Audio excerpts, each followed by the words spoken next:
Mano, Walter, pergunta. Vamos lá, jogo rápido. O camarada chamado Jovem mandou aqui: uma vez que estamos em uma guerra de quinta geração e existe uma agenda externa, supranacional, sendo imposta por goela abaixo da nossa população, ferindo gravemente a nossa soberania, qual o papel das Forças Armadas? Bom, o papel das Forças Armadas, eu diria o seguinte: você tem que ver que você está falando numa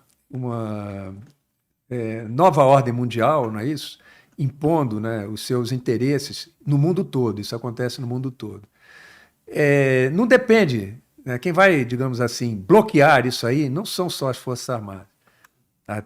Nós temos que ter uma liderança preparada para defender os interesses nacionais no que diz respeito a patriotismo, nacionalismo, conservadorismo.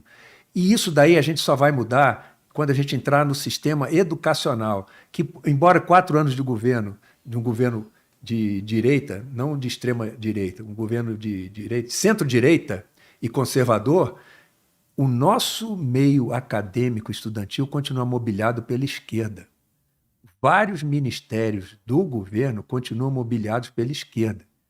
E essa esquerda faz o jogo, né, que é um jogo do interesse dessa guerra de quinta geração da nova ordem mundial, que é o fundamentalismo ambientalista e o fundamentalismo na área de direitos humanos, tá? Que querem impedir o desenvolvimento nacional nas áreas que necessitam povoamento, desenvolvimento com responsabilidade, com sustentabilidade, querem impedir essa livre exploração do nosso patrimônio. Então, isso daí, o papel das Forças Armadas é fazer o que elas fazem agora, se preparar para defender o país de uma agressão externa.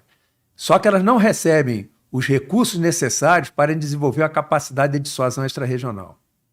Que essa guerra de quinta geração, ela pode, no último estágio, ser exercida através do campo militar.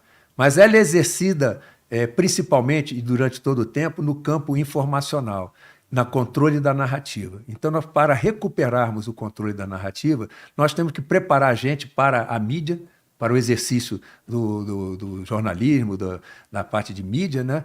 Nós temos que preparar a gente para, como professores dos nossos futuros dirigentes, professores dos nossos jovens, das nossas crianças, dos nossos jovens. Isso é coisa que vai demorar muito tempo. Porque essa guerra de quinta geração, né, ela vem crescendo com a globalização e o globalismo, que são coisas diferentes, né? A intensificação da globalização e do globalismo, tá certo? Vem trazendo essa guerra de quinta geração para dentro do país. E ela é exercida no campo econômico, no campo psicológico, no campo militar. Esse é o último a ser empregado, né? E no campo político, no campo ideológico. Então, isso é o papel das Forças Armadas, é o que elas vêm fazendo, se preparar para a guerra convencional e a guerra irregular, se preparar para a guerra psicológica, desenvolver capacidade de dissuasão extrarregional e, dentro do país, contribuir com todas as expressões do poder, econômica, psicossocial, aí está a educação, científica e tecnológica, para que o país se fortaleça internamente para fazer face a essa guerra de quinta geração. Em síntese, o que é o maior inimigo da guerra de quinta geração é o conservadorismo evolucionista e o nacionalismo não xenófobo. Esses são os maiores inimigos da guerra de quinta geração, porque eles fortalecem a vontade nacional. O poder nacional são recursos humanos e materiais e vontade nacional. Se nós trabalharmos a área psicológica, o campo informacional, nós fortalecemos a vontade nacional, que são o conservadorismo evolucionista e o nacionalismo. Eles são os maiores inimigos da guerra híbrida de quinta geração.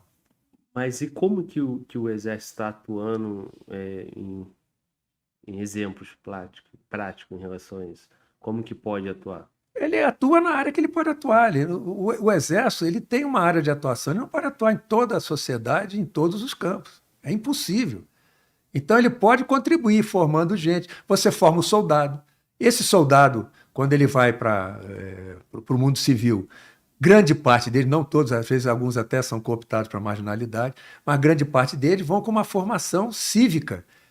Infelizmente, nós não temos condições de incorporar mais gente para o serviço militar, porque nós temos uma limitação de efetivos. E parte do nosso efetivo tem que ser efetivo profissional, não pode ser efetivo de recruta.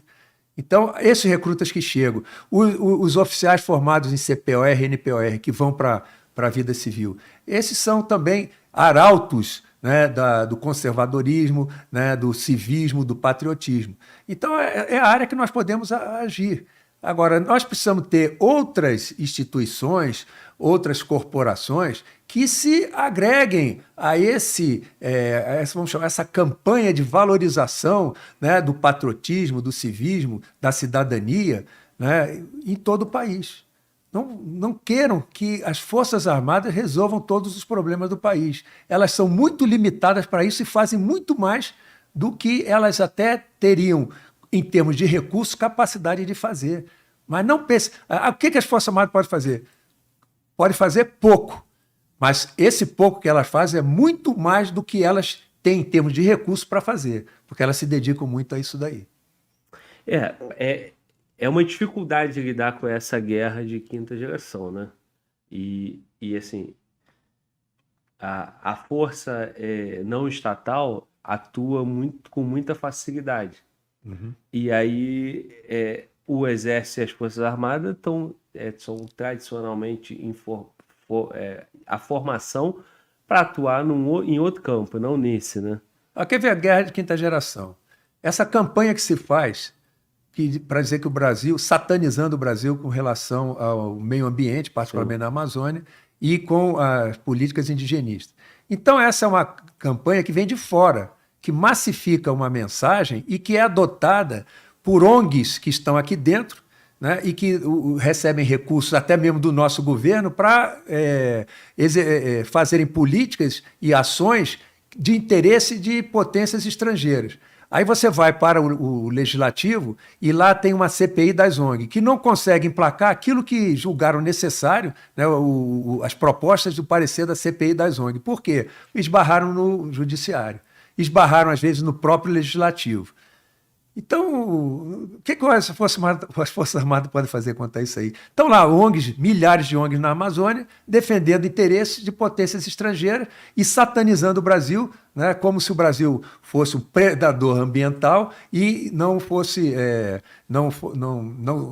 protegesse os indígenas. Me diga uma coisa, eu vou aqui de vez em quando nessas manifestações no SMU, o que tem de indígena lá não está escrito, porque o índio... Ele quer o desenvolvimento de suas comunidades nas terras indígenas e esse desenvolvimento é dificultado por ONGs que têm força junto ao judiciário brasileiro, junto ao legislativo e que desenvolvem ações de interesse de potências que não querem o desenvolvimento das terras indígenas, porque o índio nunca foi ameaça. Os indígenas em suas comunidades, se tivessem projetos como o governo Bolsonaro quis implantar e teve uma dificuldade muito grande. Então, esses projetos, desde que nesses projetos, na direção do projeto, tenha a participação dos indígenas da direção de suas comunidades, o índio está louco para que esses projetos sejam implantados. Eles querem isso. Eles não querem ter uma vida... O índio, no momento em que ele viu um celular, viu um computador, viu um avião passando lá em cima, não pensa que ele vai querer ficar o tempo todo pescando na beira do rio. Ele quer progredir. Ele quer ter progresso, ele quer ter dinheiro, ele quer ter... No momento que o índio conhece uma cama ou ar refrigerado, ele quer isso. Vai estigmatizar o cara, vai segregar o cara de modo que ele fique vivendo na idade da pedra o resto da vida?